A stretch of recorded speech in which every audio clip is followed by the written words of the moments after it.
Welcome to Compas on the Beat. I'm trying to be Fernando. Fernando's very energetic, very lively. So he's not that quick. He's very composed. But he goes, "Welcome to Compas on the Beat." He reminds me of what's it called? Road Dog from D Generation X. Ladies and Yes. gentlemen, boys and girls of my ages. So Fernando has a golden voice, the golden pipes, as Stitch from the famous boxing cut man likes to call Fernando. But Fernando's not here today. We got somebody subbing in, Victor producer. You see the name right there, Victor Javier Corona. Usually Victor is helping us out behind the scenes. He jumps on for 4 compas. Today might be 2 compas, most likely, maybe 3, maybe 3. You might hear the glass break in later on. I don't know yet. But if you get in the comments and you say, "Where's San Diego? I do not want to see Gilberto on my screen," he'll probably do it. Like he's that much of a diva. He needs to have attention. He needs to have people wanting him. He wants to feel like he is the star of the show. So if you get in the comments and you say, "Where's Dan and Diego?" He'll probably jump on. But in all seriousness, Dan is a busy man right now. He has a big time game to get ready for. I want to say it's a rivalry week. I can't remember. Sorry about that, Dan.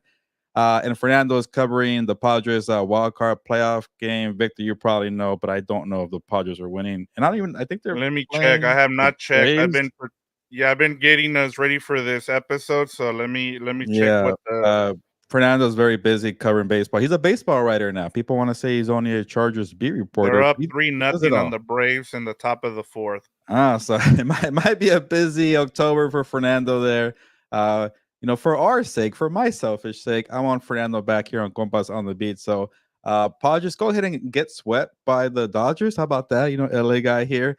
That'd be nice. Win-win for me. I get Fernando back, and we get the Dodgers finally advancing. I don't know if that's going to happen, but I don't know crap about baseball. I won't pretend like I do. I do know a lot about the NFL, even though people don't like to give me credit. But we'll talk about Davante Adams, trade request or trade preference. It's not really a trade demand. We'll get into that. We'll talk about, unfortunately, the Dolphins and the Titans. What a terrible game that was. We'll discuss Lions against a feisty Seahawks team in an entertaining shootout. I actually enjoyed watching that game. And then, of course, we'll answer your questions. Don't be shy. You want to discuss the Chargers? Terrible offense, a little stinky there. What's going on with Justin Herbert's ankle? What about Greg Roman? Are people trying to make him the scapegoat already? 2-game losing streak in September. People, chill out. We could talk about anything in the NFL. But yes, we will do all that. I see your comments. We're going to get to them in a bit. But play the intro, Victor. Compas on the beat. Let's get it. Let's go. Yeah. So where's Compas? Yeah, there you go. There you go. Okay, all right. We got proof right there. Some guy that seems like he's asleep. Need you to wake up, Gilbert. There's a lot of energy. Come on, Gilbert. Let's go. Come on. Dan and Dago is at Moe's. I'll show you. I'll show you. I got it right. Okay, that's it. You guys, I am done with mine, but that's couldn't get better than a 2026 6th-round pick swap for a 7-rounder. So Freaking love you, Chad. Hey, dude. Cool, man. Compas on the beat, man. Derwin James signing off, man. Watch Compas on the beat, man. I always love that intro and the ending with Derwin James. Watch Compas on the beat. What does Fernando say during this part? I am Fernando Ramirez, Sporting Tribune, and my tag team partner, Gilberto Manzano. Well, today you're going to be the tag team partner, Victor Javier Corona. You hear Victor on Gilberto's Hour. You see Victor's pretty face on House of Horns. If you want to ask Rams questions, go ahead and ask it right now. But yeah, a little different feel to this 4 compas, which is technically 2 compas and maybe a third on the way. I do not know. But we'll start this show with Davante Adams. But first, let's acknowledge the comments here because Nancy says, "Que onda, compa?" Shout out to you, Nancy. I don't think I've seen your name in a while. Maybe you've been watching more What's Up Boats. That's okay. That's 24/7 Chargers talk right there with Fernando and Dan and Diego. But you know what? It may has been like maybe a week or two. That's why, Nancy, you've been so supportive of the show. It feels like it's been a minute. Rick has a few questions here about the Chargers. We're gonna answer them in a bit. Let the questions be piling up. Rick is getting the comments going, asking about Justin Herbert, Greg Roman, and that Chiefs game that was pretty brutal there. But there's a lot of news today, and this year's NFL trade deadline got pushed back to November 5th. But it seems Election like day. Yeah, it's gonna be like, yeah, it's actually kind of weird. I don't know why they're doing that, but you'll find out who's the president at the end of the night of November 5th, and then earlier in the day before 1 p.m. Eastern, you'll find out about some trades. But Vic, I think maybe some trades might happen well before that Oh because yeah. Davante Adams, and I'll give you some behind the scenes here. It started, I guess, with my friend and colleague Michael Fabiano on his Sports Illustrated Fantasy Football show saying, yeah, I got little birds out there, like that one character from Game of Thrones, Viserys. I forget the name of the guy. Uh, he was saying that on his Varys. yeah, Varys, saying, yeah, I'm hearing whispers about the Raiders shopping Davante Adams. And then I want to say Antonio Pierce's Instagram account liked the post from Sports Illustrated Yes. showing the clip of Michael Fabiano. And I thought two things are in there. I'm like, okay, maybe Pierce is saying like, oh, okay, yeah, right, you're hearing things. We'll talk about later in the week. Bull S. Or maybe it's saying, yeah, we actually are shopping him. We are confirming that. And then you see Davante Adams on Up and Adams with K Adams saying, yeah, I haven't heard from AP. I don't know what's going on. It was a very awkward interview. It felt like K Adams was surprised that he said that about Antonio Pierce, saying he hasn't heard back, where it kind of clicked like, hey, these rumors might be real. So when everything came out later today saying from Ian Rappaport, Adam Schefter saying, well, Davante Adams would prefer to be traded. I want to know, did he feel that way after AP liked the Instagram post? Was it like, hey, you know what? That's kind of messed up. I haven't heard from you. The way K Adams reacted kind of tells me that's weird. I haven't heard from my coach. So let me go put out the I guess the Ravens out there and say, hey, I don't like this. I'd rather be traded. So, or was Davante always wanted to be the one traded? Or maybe Davante was one of those guys that didn't give the full effort during that Panthers loss, business decisions. So I can't get a read here, and I can't wait for Antonio Pierce to talk to the media on Wednesday.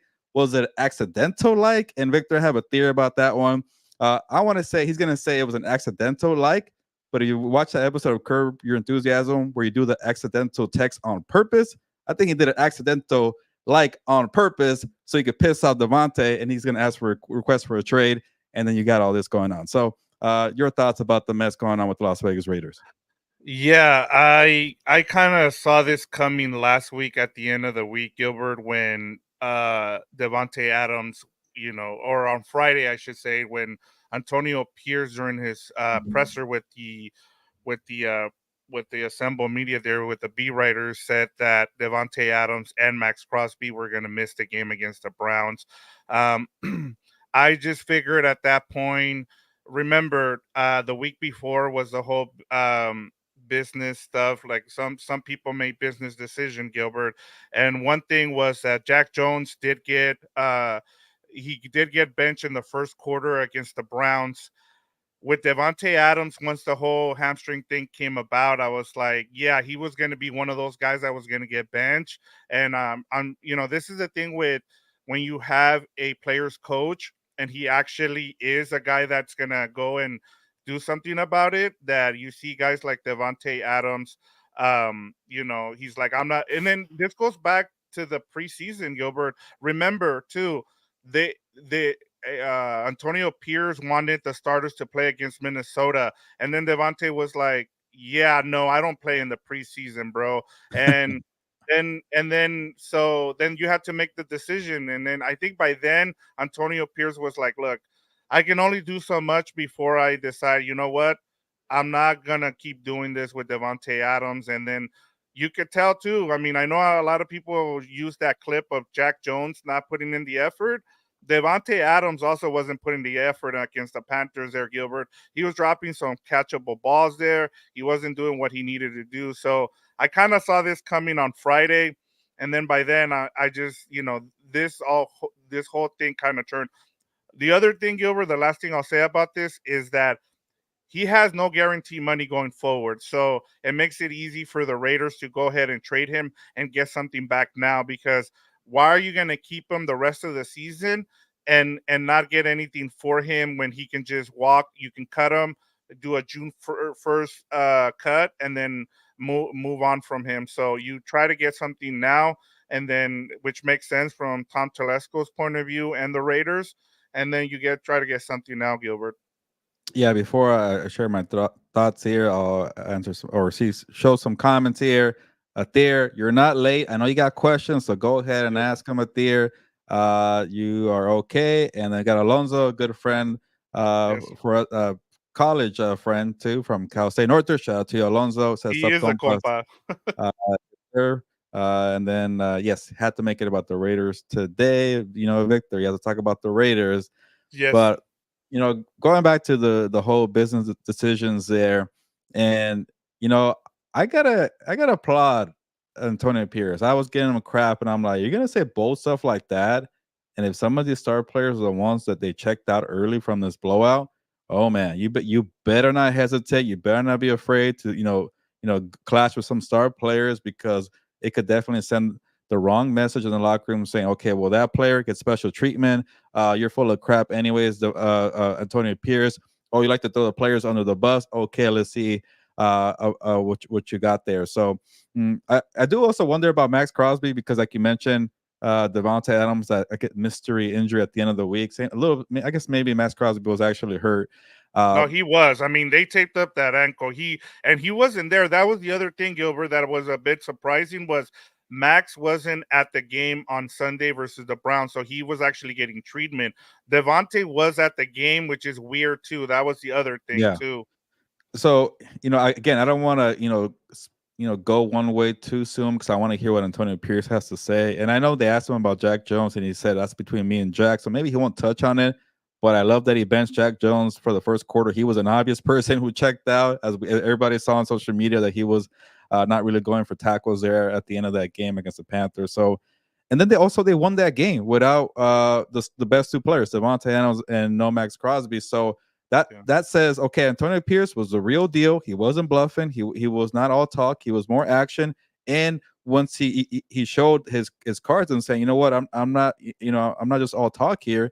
I think people maybe were like, okay, all right, let's play for our coach here. And they beat the Browns. They are still the Browns, but I know the Deshaun Watson Browns were different, but they still have a good defense. I know there's a lot of issues on the offensive side for the Raiders, but when you don't have your two best players and you get a W like that after your coach challenges you all week, I think that says something big there. So, and then AP liking the Instagram post, Oh yeah. I started thinking about going back to the actual trade here, Victor. I'm like, okay, if he really feels like Davante Adams is checked out, he better be nudging Tom Telesco and saying, get this guy out of here. I want guys who want to be part of this team, who buy into what I'm saying. I can't work like this. I know he's a star player. Go ahead and do what you got to do, but I don't want him here on my team. Go get value.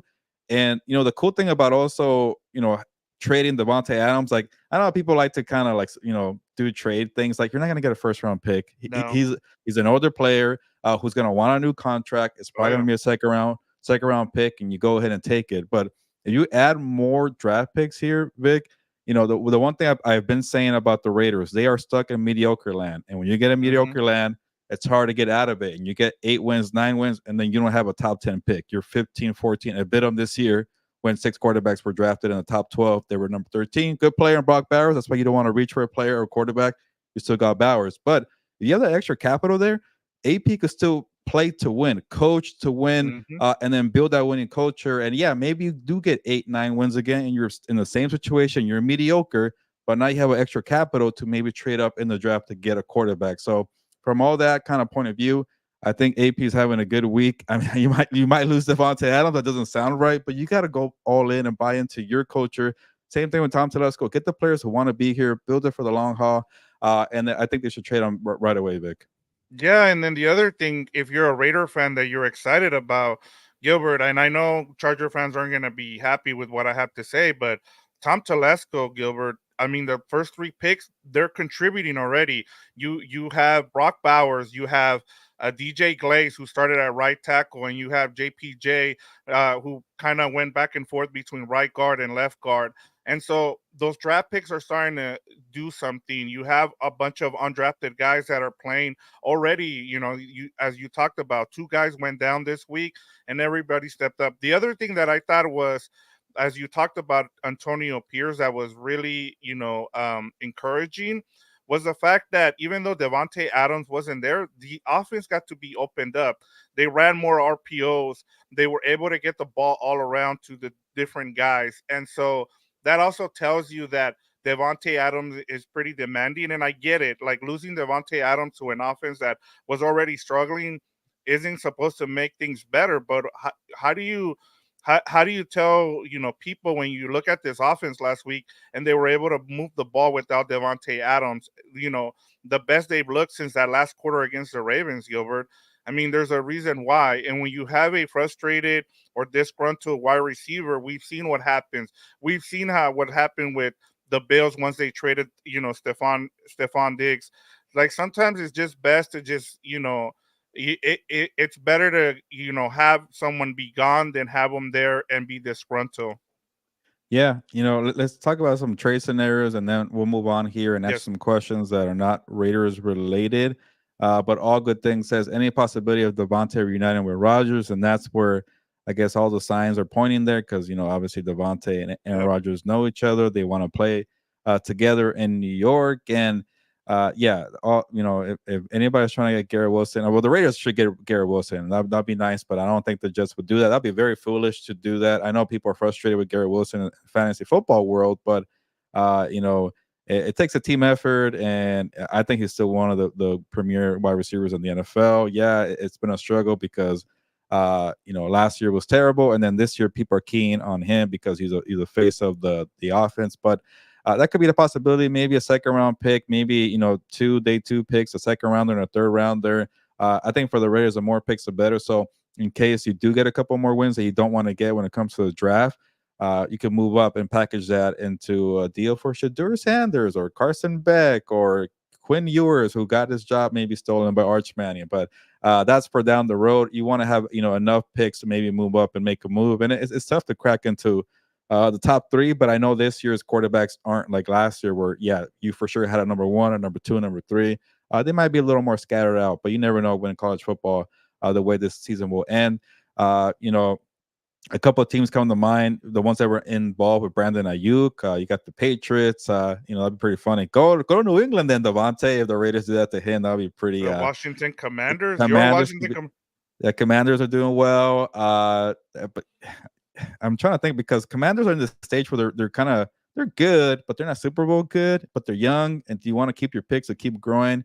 But yeah, it would be nice to kind of maybe speed that up with Terry McLaurin and Davante Adams. And the other one was the Pittsburgh Steelers. They have George Pickens, and that's about it. Maybe they'll want to answer the call. I do not see a trade inside of the division. Imagine the Raiders trading the Davante to the Chiefs because they lost Rashee Rice, or maybe to the Chargers because they're hurting a wide receiver. That will not happen, I think so. At least imagine Thompson. Let's go trading Davante to the Chargers. I don't think so, Vic. Yeah, no, I don't see that either. I've seen some Charger fans as well asking if they'll, but I'm with Rick Peterson here too. I mean, New Orleans, so he can go play with his college teammate. I mean, Yeah, the again. possibilities are the possibilities are endless here. I think for the Raiders, I think it's just getting the best possible trade. You also have all good things saying AJ for Devontae straight up. I doubt that happens. I He mean, just got paid in Philly. they're both dealing with hamstrings. But we'll see what happens there. And then Alonso says Devontae for Garrett Wilson is like Kawhi for DeRozan. So there you go. So is Garrett Wilson like Kawhi or who's who in this scenario? But yeah, I it's would say I would say Kawhi is Davante, and I guess DeRozan is Garrett Wilson because DeRozan was younger at that time. I would imagine. I guess I know people are mad about Garrett Wilson, but he is much Yes. younger, and I'd rather have Garrett Wilson than Davante Adams. I hate to say it, but I do. I don't know what you think, Yeah, Vic, you but get the guy with the younger guy. I just don't understand why the Jets would do it, but hey, who am I to tell them if no? Rodgers is saying in their ear, "I want Davante," and I don't care what it costs, they might do it. Yeah, I mean, my thing is with the Jets is you have 1 year left probably of Rodgers. Are you willing to give all that up? Or I mean, there is already problems with Salah and Rodgers. I mean, unless you're, it's if I'm a Jets fan, I understand getting Davante Adams, but why would you want to give up Garrett Wilson? And then I just think if you're the Raiders, you just want draft picks, as you mentioned, Gilbert. But yeah, All right. that's where I'm at with it. Yeah, if you have any more trade, I guess, scenarios or trade, I guess, proposals in this fantasy world, go ahead and throw them out there. Don't be shy. I want to hear. I know Rick said maybe a Pop Tart there for Yes. Davante Adams. So go Yeah, ahead because and. you remember what the Oh, Chargers said. That that's actually, why. that is pretty good. I like that one, Rick. But Yeah. speaking of the Chargers, I will answer some questions. One being yours, Rick. Here, so this is a Q&A portion here as we kind of just go by here because we don't have Fernando and maybe we're a little bit lost, but that's okay. Yep. Rick says, "What is going to be done about this offense with Justin Herbert and this offense, and then what can be done about Greg Roman and Justin Herbert?" And I think we might have some mixed feelings here, Victor. I'm a little more patient here because it's just funny to me that maybe 2 weeks ago, oh, Greg Roman, wow, they're running the football. J.K. Dobbins, comeback player of the year. This is exactly what Justin Herbert needs. He's doing less, trying to keep him healthy, keeping his arm fresh. I love it. And then like they lose 2 games and they're like, what the hell? Greg Roman stinks, man. It's the same Greg Roman from the Baltimore days. His offense is outdated. And I'm like, it's just a 2-game losing streak in September. You have a new coaching staff. You have a bunch of injuries. Can we be a little more patient? I know people I think I'm against the Chargers here, but I'm supporting Greg Roman right here. Obviously, if it goes on for the whole year, it could be a problem. But a couple of things on the Greg Roman front. Obviously, there needs to be adjustments, and it's tough to ask your quarterback to throw a little more when you don't have Rashawn Slater and Joe Alt. You got to have some kind of running game. But at the same time, you're facing 2 of the best defenses in the NFL, the Steelers and the Chiefs. It's a little hard to be committed to the running game. So it kind of goes back to the young skill players. You need to get open quickly. You need guys who could win their one-on-one matchups, and they weren't doing that. And it goes back to like, hey, this is what I've been saying all offseason. It's going to take time to get results. You have a very young skill player group. And when everything around is kind of falling apart with injuries, no tackles, no running game, an ankle injury to your quarterback, you need those young guys to step up. They haven't done it. So it's kind of a big ask to tell them to grow up in September here. But, that's why I was a little concerned. But I'm still with the philosophy, Victor, of running the football a little more, helping out Justin Herbert. What the hell happened the last 4 years when he was dropping back 30 to 40 times? It got them nowhere, but they got to pick it up a little bit. I saw they're ranked last in the NFL in passing attempts per game. I think 23 passing attempts per game. You got to pick it up a notch a little bit, especially during injuries. You got to give these young guys maybe opportunities to make a play, throw it up there. Quentin Johnson, anybody. Maybe Ladd McConkey gets more and flow the offense. I get it when you're not balanced. It's a strong thing to ask, but I'm okay with this approach. And one more thing I'll say about before you get your thoughts here, Victor, is like, it's got to be some kind of meet in the middle because you did not pay Justin Herbert $55 million per year or $52.5 million per year. Did a little refresher earlier to just kind of sit back and throw 12. I know it'd be nice to do what Jared Goff did on Monday Night Football. We'll get to it, where he got 18 of 18 perfect passing. That's a great stat line. 18 passes and you complete them all, and you get David Montgomery and Jahmyr Gibbs. Unfortunately, they don't have those weapons. That's what you strive for, right? Making life easier for Justin Herbert, and when you need to make a play, you do that.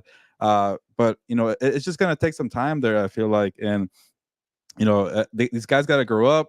And I know I lost my train of thought here. I was going to say with Jared Goff here. Oh, the whole paying him. You got to eventually let him show off his skill set. I know he's not Jared Goff. He's supposed to be better than Jared Goff, but just kind of some balance. We're like, okay, cool. Everything's kind of going to do the shitter right now. So let him, earn his money. So this is where I want to see a little more. But again, you got to be smart about it, Victor. Yeah, and I agree with you. I said when I said why I didn't see the Chargers making the playoffs, it wasn't because of Greg Roman or anybody else. I just thought you needed to be patient, especially with bringing in a new culture with Jim Harbaugh. You saw what Jesse Minter has meant to this defense. I mean, without Jesse Minter, who knows where this team is at right now. But you have to be patient if you're a Chargers fan. This culture change is going to take a little bit of time.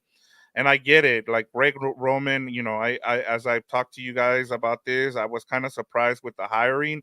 But this is what you have right now. You're going to have to, run with what you have right now. They're trying to be a run first offense, and I get it. Like Justin Herbert hasn't been the same since he lost Steichen. Steichen, he had his best 2 seasons under Steichen, and you're seeing why a lot of quarterbacks who are under Steichen have their best seasons. And I think people want to see them open up the offense, and I think it will come with time. The other thing, as Fernando he brought it up on Monday on Lunes Live, it's like it's hard to open up the offense when as you mentioned, you have two of your offensive linemen out. You also your tight end position doesn't scare anybody, and then there's no separation from your wide receivers. Why are you going to put and then you have a Justin Herbert on one leg. Why are you going to put him in harm's way against two really good defenses? It just doesn't make sense. So I'm with you. You just have to be a little bit patient with what they're doing with the Chargers right now. And Athir, we'll get to your comments soon, but I just, I understand the frustration. Look, everybody was happy about this team the first 2 weeks because they were 2-0. They blew out, the Panthers, and everybody was happy about that, and they were talking, crap to you about it. And then then you got hit with reality. And this is what happens in the NFL. It's a week to week, league, and that's just the way things are going to go. But I think, as you mentioned, you have to be patient going forward with the Chargers, and this, as Fernando also pointed out, Jim Harbaugh is super loyal. He's not going to get rid of Greg Roman. You probably won't see that change till after the off season, and you just got to live with this, and you got to trust. Everybody I talked to about the Chargers said, "Hey, we trust Harbaugh." You got to put the trust in Harbaugh, and then got to see what the rest of the season. You get a bye week this week. You get to kind of heal some of those players, and then go from there. Yeah, I just think it's just too soon to put Greg Roman on the hot seat. I think let's let the season play out a little more. Maybe focus on the positive and focus on Jesse Minter actually being the right coordinator right there. They're leading the league and points allowed. I think 12 points per game. That's pretty impressive. I know they're not playing the most explosive offenses. They did play the Chiefs, so I know no Rasheed Rice, but that's still something that you should hang your hat on. But Athir says. Victor Gilbert, I love Coach Harbaugh. I believe in him, but realistic the expectations this year was only to get to the playoffs and win one game. The roster not great. They don't have money. Athir, I think you're toning it down. I feel like you were saying Super Bowl all the way, but playoff game and one win. Okay, that we're starting to get more into realistic land here. For me, I haven't really changed my stance on them not being a playoff team. They still feel like 7, 8, 9 wins here. I know Fernando has them at 10, which could still be a thing, but we are closer now. I think in the line of thinking where like they feel more like a fringe wildcard team or a team that could be on the rise next year. Like I mentioned, I always thought it's going to be a 2-year project. And I think right now Harbaugh and his crew are going through this whole like, okay, this is the NFL. It's been 9 years for me. This is what we got to do. We got to adjust here. And he's going to pick it up very quickly. I feel like, you've got a couple of breaks there when you face Bryce Young and the Panthers. You got Gardner Minshew at home. You face the Steelers on the road, a tough matchup, but they're not explosive offense there. And I think you should really feel proud about that Chiefs effort. Because you got to get to that point where you're the Chiefs. Where the Chiefs, sometimes they're going to be having these terrible slow games, but they tend to win them, and that's where you want to strive to. So far for me, my mood hasn't changed, or my view, I guess, and we'll see. Maybe they'll prove me wrong when they come back from the bye week. Denver, Arizona, like if you pick up the points there and you still have a dominant defense against two opponents you could win, I'll start definitely pumping them up a little bit. But regardless, if they get to this 8-9 range and they show improvement, you should be happy there. But if you have any other questions, don't be shy here. Let us know. We got one more before we move on. It says all good things. Says, can you see Leslie making a package deal for Davante? My colleague Connor Orr mentioned them in his I guess trade scenarios or potential trades for Davante Adams, and I'm like, it does make a little sense there, but again, he's an older player, and they are 1-3. You have some question marks about Matthew Stafford, but if you feel like, hey, Davante comes over and you get Puka and Cooper Kupp, and you could turn it around very quickly, sure, but there's just too many problems, like we mentioned. All good things on the defensive side. They're in this new era of Rams football where they want to keep their draft picks. Right, it's only been 1 year, but maybe I think they are going that way. I just don't see it making a lot of sense, Vic. Yeah, I don't either. I just you have an aging Cooper Cup. I mean, why would you want to add another aging guy there? I mean, if he was a missing piece to winning a Super Bowl, then I'd go ahead and do it. But yeah, like you said, if it was a cornerback, it made more sense than trying to go and get another receiver for that offense. And I get it, Puka is on on IR, and then Cooper Cup he's not going to play against the Packers. We'll talk about that on House of Horns tomorrow. But Yeah. Gilbert, let's get over to the Monday night. We'll do a quick recap here. The Titans scratch out a 31-12 victory over the Dolphins. Brian Callahan gets his first NFL win as a coach. And then Mason Rudolph steps in for injured Will Levis and leads the team to a victory. So my question to you here, just to keep it short and sweet, should Mason Rudolph be the quarterback for the Titans going forward? I want to say yes because obviously they played better with Mason Rudolph. It's just like to this point where like, you know what the hell you have with Mason Rudolph? He's not going to be your franchise quarterback. And I know maybe Brian Callahan wants to win right now. They did start 1-3. It's not the worst thing. They're 1-3. But I think he's saying the right things right now where he's like, yeah, Will Levis is our guy, but I think he had a chance to come back, and you wanted to see what the other guy would do. So Brian, I know you're trying to say the right things, but I say give the kid a couple more games. You did invest in him, a second-round pick. You did build this offense around him, and then move on. I just don't. Even if you get Mason Rudolph and you win 4 or 5 games, you're not going anywhere. Just at least see what you have and Will Levis, and then if he's not the guy, then you move on next year. Yeah, it's just hard when you have to look at those players in that locker room, Gilbert, as a first year coach, and you have a guy in Mason in Mason Rudolph that just won you a game. And I get it. The Dolphins don't have Tua, don't look the same. But like when you've been in every game and the reason you've lost, your first 3 games was because of Will Levis, you kind of have to look at that and say, you know what, I might stay with. I mean, look at the Steelers too.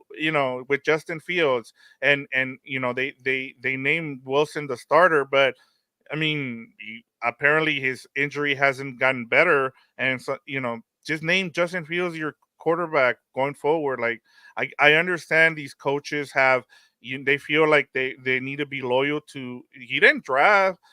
Brian Callahan didn't draft Will Levis. That's not his quarterback. He signed Mason Rudolph to come in and be the backup. So I just think if you're the Titans and you win in this season by signing a bunch of free agents, they want to win, Gilbert. So I would say go and continue to start Mason Rudolph. As soon as I saw Will Levis on the sideline trying to get back in and they didn't bring him back in, I'm like, that guy just lost his job, Gilbert. Yeah. It's a tricky situation because I hear you and I agree that you want to convince that locker room, hey, I'm this new coach that you should believe in, and I'm here to play the best players and win. But at the same time, you're never like, I know the game is changing and maybe the quarterbacks aren't the hot thing right now, but when you're having a full rebuild, you got to have the quarterback. And the Titans, for some reason, just spent a bunch of money because maybe they thought Will Levis is the guy, and they spent money to win. Now you don't make trades for L'Jarius Sneed. You don't get Calvin Ridley because you think you're a couple years away. You thought you're going to contend maybe for a wild card, whatever. There's going to be a new era of Titans football, but they don't maybe have the franchise quarterback. So I think for them, they should go see it. And then say he's not the guy, and then just keep losing while you keep trying to win the games, and you get a better draft pick. Maybe that's better. Maybe Will Levis is doing a favor for the franchise at the end of the day.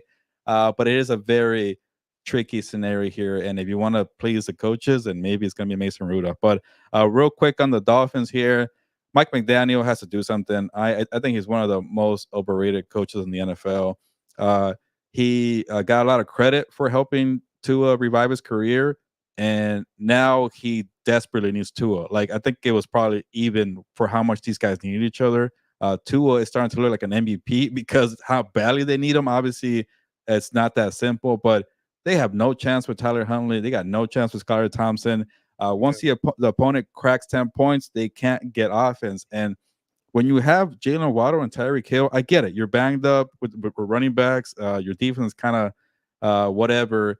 but Matt LaFleur got 2 victories, like Fernando mentioned with Malik Willis. Obviously Kevin O'Connell has Sam Darnold, but Sam Darnold is a first round pick. I don't want to compare Sam Darnold to Tyler Huntley, but you got to show better scheme. And we've seen your movie before. When you're healthy, you don't know how to adjust in the game. You're a one-trick pony. And Mike McDaniel got re-signed in the offseason. And right now he's not really doing a favor for anybody, because if they're playing better and they're winning games, Tua could have been like, all right, hey, just chill out, Tua. We're doing okay. Protect yourself. Now he's going to feel like I got to rush back to help out my guy. So Yeah. Mike McDaniel, step up and do something. Like at one point, you got to learn how to evolve as a coach, and he hasn't done it. No, and that's been part of my problem with a lot of the young OCs and around the league. And as you talked about, and I'll bring it up later on, but as you said, in one of your columns or one of your stories last season, you wanted to see, play. You want head coaches to be CEOs and have someone else call the plays, because you get stuff like this going on where everybody calls him a genius, and he's over here trying to figure out the problem with that team right now. Gilbert, they haven't. I believe they've only led a game, and it was in that Jaguars game late in the game. And then the way this team has been constructed, I think the guy that's going to get the X is a GM, because and it's going to be because of McDaniel, because he asked for faster guys, and you just can't play that way. It kind of reminds me of the situation with the Philadelphia Eagles and Kelly. What was his name? The head coach that was with UCLA, Oh, and Chip. Chip Kelly. Like what happened with the Eagles is the same situation. Like everybody called him, and everybody was borrowing stuff from him, but then players became sick of him. You already saw Tyreek Hill on the sideline, yelling at him. So it's not going to be first. You'll see the first domino that will fall is the GM's going to get fired. They'll keep McDaniel in for another season. But when you can only rely on one quarterback to run your offense, you have issues, Gilbert. But if you're ready to move on, I'm ready to move on to the next Real topic. quick, a theory. I'm just having a fun time here, and I know you like to overhype the Chargers. So if you didn't say they're going to win the Super Bowl, that's my bad. I'm just having more of a I guess poking fun at you because your team is struggling. But okay, if you didn't say Super Bowl, that's okay. If you say wild card and they win the damn game, that's okay too. But you tend to be a little optimistic at theory, and that's all I was trying to make a joke about. But all good here. And then I'll get to your question there, Athier, because it's actually part of my takeaway, but we'll get there. One more segment before we get there. All right, Gilbert. So the Lions fend off the Seahawks and win 42-29, and then Jared Goff completes all 12 of his passes for 292 yards, 2 touchdowns. Takeaways from this game, Gilbert? I think the Lions found their offensive rhythm again. Like I mentioned, Jared Goff, 18 of 18, being perfect there, and getting Jameson Williams in the fold has been nice. It was a weird first 3 games. We're like, okay, you got Jameson Williams finally going, but nobody else was doing much. But seeing Sam Laporta getting involved, Amon-Ra St. Brown, Dave Montgomery having that monster run, Jahmyr Gibbs getting a couple touchdowns, like that was the offense that we've been expecting. But they cannot fix their secondary for whatever reason. They keep spending money, they keep making trades, and the first round pick, the first round rookie Terran Arnold is really struggling. I think it was Troy Aikman was giving him a lot of crap in the broadcast. Like, he's got to figure that thing out. He's got to get better, kid. But yeah, the DK Metcalf, Jackson Smith and Jigba, Tyler Lockett, they all had their way with that defense. Kenneth Walker went off on them for 3 touchdowns. Unfortunately for the Seahawks defense, they were not good. I kind of want to give him Mike McDonald. I want to give him a pass because if you look at the inactives, they pretty much lost all their entire defensive line. No Chandler Nwosu, Boye Mafe, Leonard Williams, the rookie Byron Murphy II. I'm like, damn. I could see why they couldn't stop anybody, but you still have your cornerbacks there, and you couldn't stop the wide receivers and Laporta. So I think the Seahawks should be proud of that performance. Maybe they'll be better once the defense gets healthy, but I think the main takeaways, the Lions are who we thought they were. Yeah, I'll start out with the Seahawks, Gilbert. I think they will challenge the 49ers for this division after what I saw. As long as those guys are healthy along the defensive line, Gilbert. Geno Smith's not the problem. I've been saying it. That offensive line wasn't good last season, and I mean it's right now the mid-tier quarterbacks are hot right now. Just seeing the resurgence for a lot of these quarterbacks has been pretty cool to see. It also tells you that sometimes is you need time to get better as a quarterback. You need time in this league to be able to do things, and a change of scenery, as we're seeing with a lot of the guys that were picked in the first round. Later on in their career, they're able to do something with it. And I just think that the Seahawks are going to be that team that are going to challenge the 49ers for the division. And then the Lions, Gilbert, and I'll get to it in my takeaway. They finally ran the ball. They gave the ball to Montgomery in that first drive. He got 39 yards for them. They need to run the ball. It's as simple as that. That opens up everything else, and it allowed Jared Goff to have a perfect night. I just think that going away from the run is just a mistake. I just don't understand, and I'll get to the reason why I'm a little down on Ben Johnson. But yeah, in terms of the Lions, you nailed it there. The defense is still a concern. I just don't see how this team is gonna win or win games in the playoffs if they can't fix that secondary. Yeah, it's kind of early to start looking at this playoff picture and seeing who's going to be there for the Lions, but they do have the offense. Obviously, you got the Vikings in the division. I think the Packers will probably be okay. So even within the division, it's going to be very tough for them. But we'll see what they do there. And yeah, Vic, I'm ready to discuss some of these coordinators and Ben Johnson too. Yeah, here we go. So I'll give you my week 4 takeaway, and it kind of has to do with the comment here with the tier, and it says, "I have a question. Will the Chargers block Jesse Minter if the team wants to interview him for a head coaching job, especially if this defense plays like this all year?"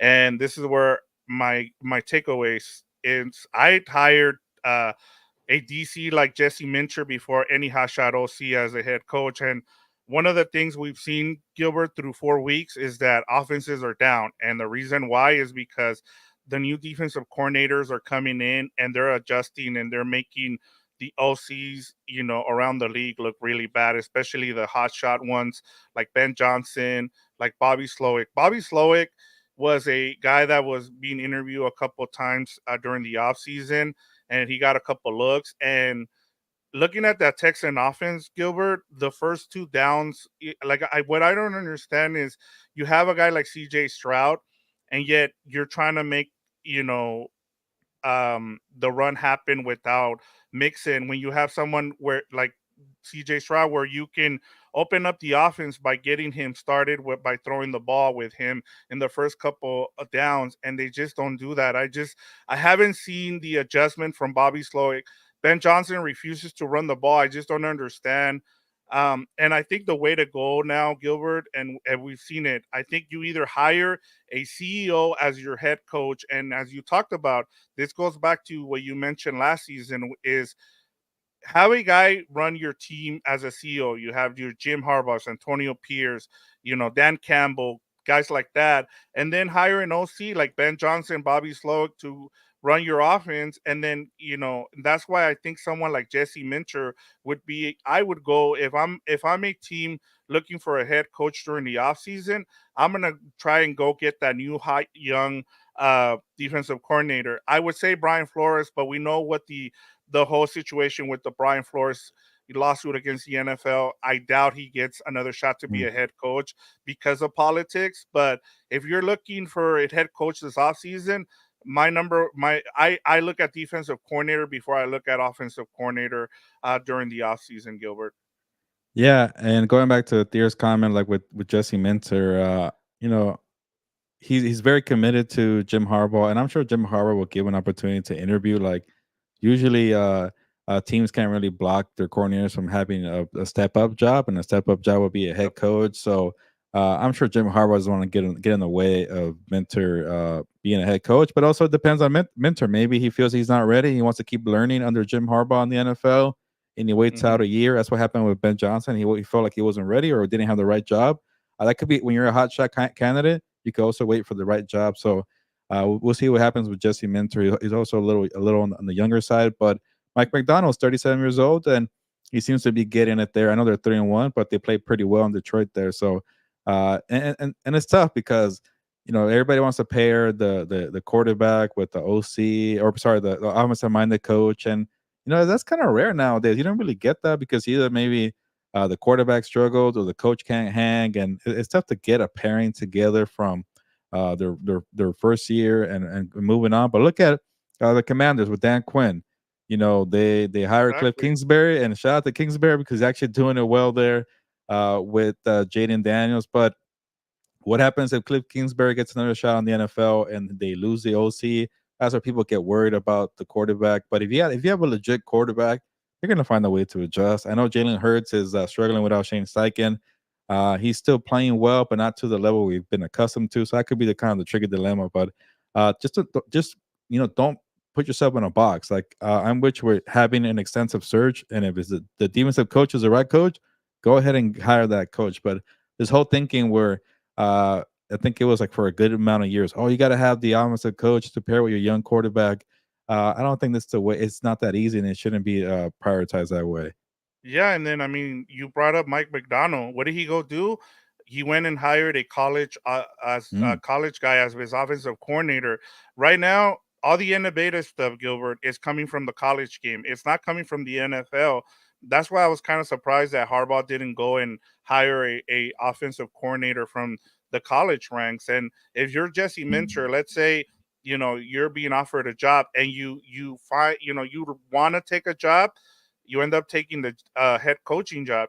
I'm sure he's going to go to the college ranks and hire an offensive coordinator from college, because that's what you should do right now. I mean, look at the Ravens. They had, look who they had in the way they were running their offense.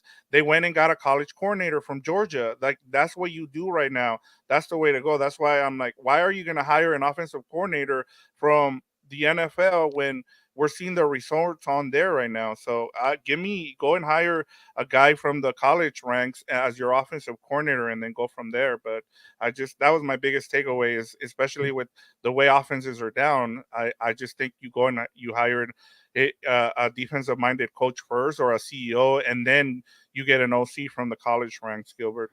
Yeah, I wonder if points will pick up in week 5, because there were some teams that did pretty well. The Commanders, obviously the Lions and the Seahawks were in the shootout. So we'll see how these offenses do for the second quarter. But Victor, let's end out with some picks here, and then we could call it a day here for 2 Compas, because I don't think we're gonna get a third tonight. Yeah, I don't think so. I was hoping we get Dan and Dago to come in here with us, but unfortunately we weren't able to get him in. And maybe he comes in. We never know. We still have, I think, around 6 more minutes before we gotta go. So maybe he comes in and he lets us know. All right, Gilbert. So last week Dan went 5-1. We had that extra game that Fernando made us pick between the Panthers and the Bengals.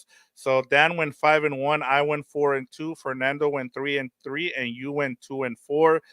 On the season, Dan is 14-7 now with his.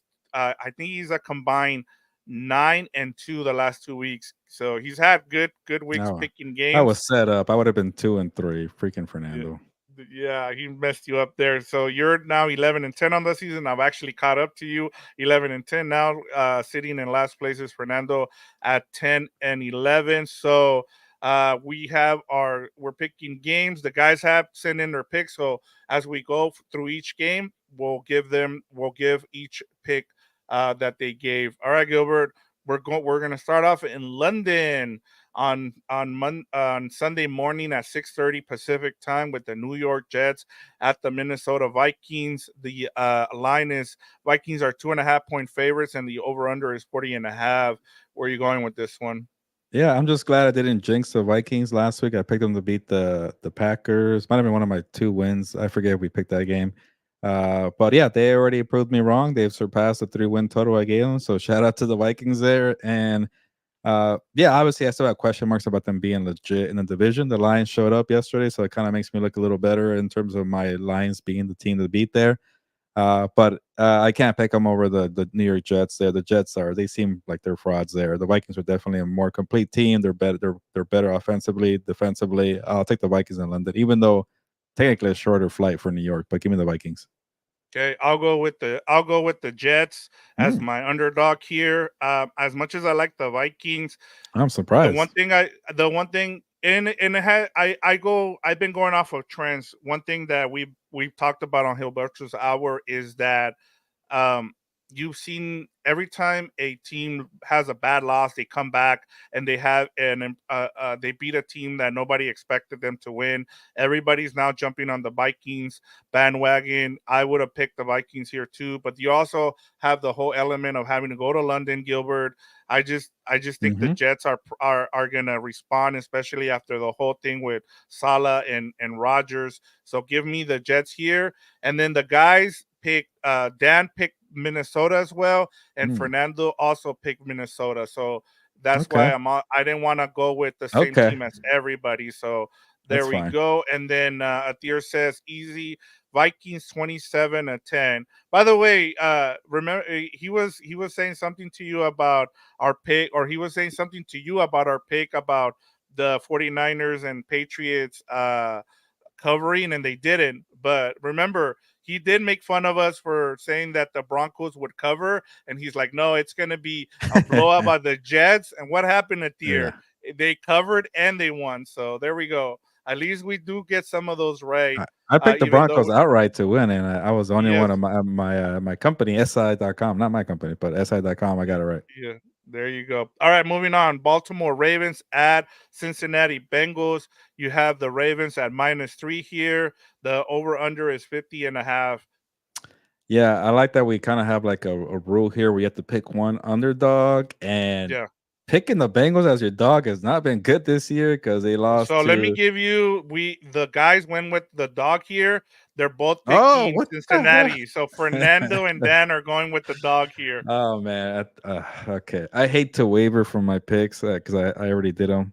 Uh, but damn it, okay. The Ravens look damn good, but I just hate to change. So I'm going with the Bengals because I have this thing where I like to look at home dogs. They get some points here. I know it's not a betting or a Yeah. spread here, but the Bengals are a little in desperate mode. And if you fall behind, what it'll be 1-4 if they lose this game because they're 1-3 right now. They got that win against the Panthers. Uh, I like the Ravens. Their identity with Henry is starting to show. But being in Cincinnati rivalry game, I'll take the Bengals here. But damn you, Dan and Fernando. Yeah, I was gonna go with the Bengals, but then I saw everybody's pick, so I guess I'm gonna be the lone wolf here Oh too, man, Gilbert, this is and where I'm you gonna make up take your the game. Ravens. Yeah, because and it's not because I Yeah. I, I like, as you talked about, I like what the Ravens, they found their identity now. And as I mentioned last week, I think that defense can play well against the Bills. I just think the Bengals in this game, I think they're going to win, but I'm going to pick the Ravens just because, I want to we don't want to have all the same picks. That's been our rule Yeah. here. So I'm going to go with the Ravens. I'll be the lone wolf on this one, Gilbert. So 3 for the The Bengals, smart and wolf, then probably. one probably we'll find out on Monday. All right, Gilbert, we're going. I want to leave that one. No, yeah, we're going to Sunday Night Football. Dallas Cowboys at Pittsburgh Steelers. The Steelers are -2.5, and Ooh. the over/under is 43.5. Do you want me to give you what the No, guys? not No, no, okay. because it's a tough one because I know they're not Cowboys people, but this is a tough matchup, and this is a game Yeah. that I kind of want to stay away from, but because I do have that betting column. Talking to some people in Vegas are like, they don't they see the Steelers having some issues because they do have some awesome offensive line issues. And I'm like, yeah, that's actually true. They're pretty banged up. Surprisingly, the offensive line vector has been pretty good this year for the Steelers after everybody crapped on them in the preseason. They're able to Hmm. run the football. They're able to protect Justin Fields. Everybody's That saying just rookie center, man, he might be the top 3 center already, Gilbert. yeah, it's wild. So they invested there and it's paying off, but they do have a good amount of injuries. I'm not even sure who's going to play for them. So you can't run the football, you can't protect Fields. That could be a problem. So, and I know the Cowboys defense is not good. I crapped on them on my column last week, but maybe they catch a break here with the Steelers' offensive line not being so well. So I go with the Cowboys. They might not have Michael Parsons, but I'm going with the Cowboys because if the Steelers offense is not doing well, then all you need is CD Lamb and Dak Prescott to get maybe 20 to 24 points. The Steelers can't put up points. I think they can. So I'm gonna take a chance here. I got 2 dogs now. I could probably change my pick, but I hate to change picks. But give me the Cowboys and over the Steelers. Okay, the guys went with both of them went with the Steelers I here. knew it.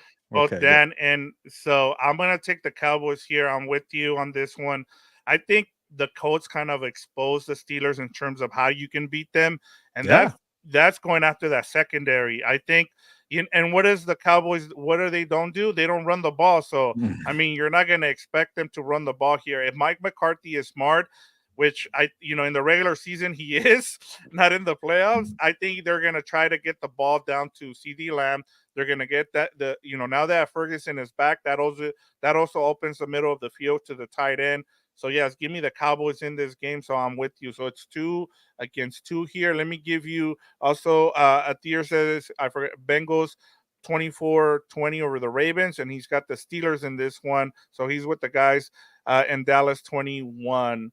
All right, next one, Gilbert. We're going to the Mile High City, the Las Vegas Raider, who we just talked about today, at the Denver Broncos. The Broncos are minus 2.5 point favorites, and the over/under is 36. That over/under might be a little bit too high even for this game. But what do you got for this one, Gilbert?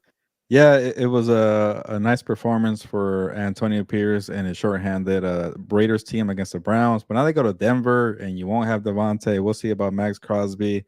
And I'm a big fan of Van Joseph. And speaking about hotshot corners, hopefully he gets an opportunity. And it's very cool that Sean Payton gave him another chance to come back to Denver. He was patient with Vance Joseph after the whole 70-20 game. And they might be a top 5 defense in the NFL. Shut down the Buccaneers on the road, shut down Aaron Rodgers and the Jets on the road. Now they get to come home against whatever Raiders offense. So give me the Broncos on this one.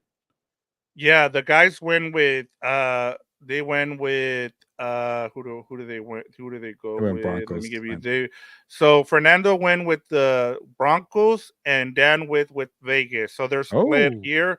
And I'm gonna give you a stat that I know it's gonna start making the rounds, and that the Raiders haven't lost to Denver in 8 meetings now. They're 8-0 against the Broncos in their last 8 meetings. And as you mentioned, Gilbert, like, the Broncos defense is legit. You have a guy like Zach Allen along that defense. So, you have one of the best corners out there. Their safeties have been really good. I was like, why are you letting Justin Simmons go? You go and you sign a guy like Burton. He's been great for that secondary. It's going to be hard. This is going to be probably like a 10-9 game, Gilbert, again. I just don't see many points. You have a rookie quarterback in Bo Nix. Because I picked against them last week, I'm gonna keep it going. Give me the Broncos too here. That way I'm going with the Broncos in this game. They're at home. They finally break the streak. Like I said, as you mentioned, I mean, they might not have Max Crosby. The reason they won that game against the Browns, I feel like, was they were at home.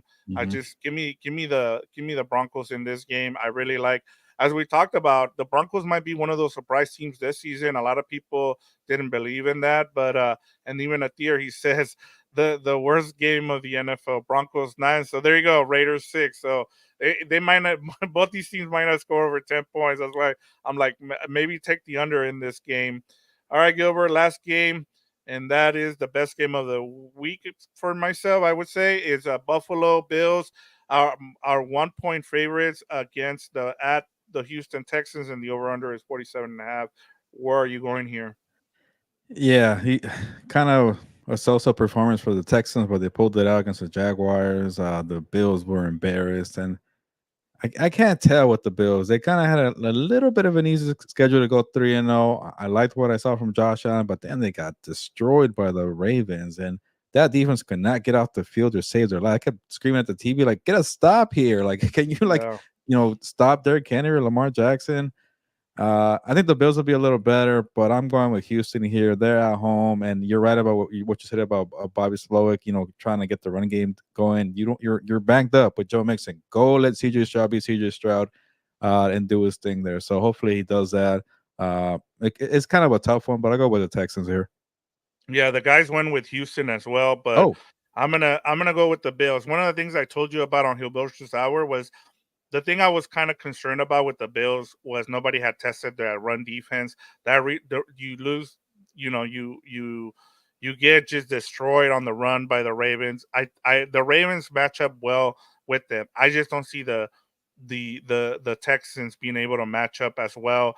You don't have that big bruising running back that can run through, and the offensive line isn't that great for the Texans. So I'm taking the Bills in this game. I think Josh Allen learns he needs to stay within the concept of the offense and stuff. Try to do like we saw him try to be hero ball guy against the Ravens because they fell behind. I think as long as they can stay ahead of the score here, they're going to be in this game, and I have the Bills winning in this game. So another one where three people on our staff here go with the Texans, and I'll be the lone wolf and take the Bills. And then Athir says fireworks game 31-27. He's got Buffalo as well. and Yeah, so what's Rick alluding to? I kind of I think forgot. he's talking about I want to say he's talking about the Chargers. He's like, you're right, bro. I was saying that this people got to slow down. Next year will be a lot better. Okay, So gotcha. There you yeah. go, Rick. All right, and with that, Gilbert, that we got everything out there. We're sorry that, like I said, we only had two of the compas here. I try to pinch it here. We're doing our best. We really miss Fernando and Dan on this show. What makes it great is the fact when we're off, the four of us are together and we can just mess around and have a lot of fun. That's what the show is for us to have some fun while giving you guys our takes. But those guys are truly missed, and Fernando is covering the Padres. He will be for the duration of however long they're in the playoffs. And then Dan, he's a coach, and so sometimes he'll have time, sometimes he won't. But and thank you, Jesse. That's awesome. I want to share that. He says Yeah. two compas are better than no compas. So there you go, Gilbert. Shout out to you, Jesse. We appreciate the love and the support, man. We got to do a combat compa soon when Fernando gets back to discuss WWE. Is it Bad Blood in Atlanta? Yeah, we need to have that Yep. with Fernando. But yeah, we got to get going. We'll be back. If you care about the Rams and the Packers, check out House of Horns tomorrow. I'm not sure about what's up both schedule this Yeah, they're week. Oh, it's a taking the week bye off. week. Yeah. They're on a bye week. Yeah, so they'll probably be taking advantage of that and resting up with the playoffs. So you'll see us tomorrow for House of Horns, and you'll see us again, two compas. Like you mentioned, Jesse is better than no compas on Thursday, Gilberto's hour, to discuss week 5 in the NFL. And then Falcons, Buccaneers. So check us out after Thursday Night Football, which surprisingly, I care about this game. The Buccaneers and the Falcons. NFC South is actually pretty exciting this year. So it's a good matchup for a Thursday night. yeah, so we'll see what Baker and Kirk Cousins do. I never thought I would have said that, but yeah, it should be a good game. But yeah, let's get going here for compas. Appreciate everybody being in the comments and hopefully you enjoyed it. But on that note, ya nos vamos. Pues, vámonos.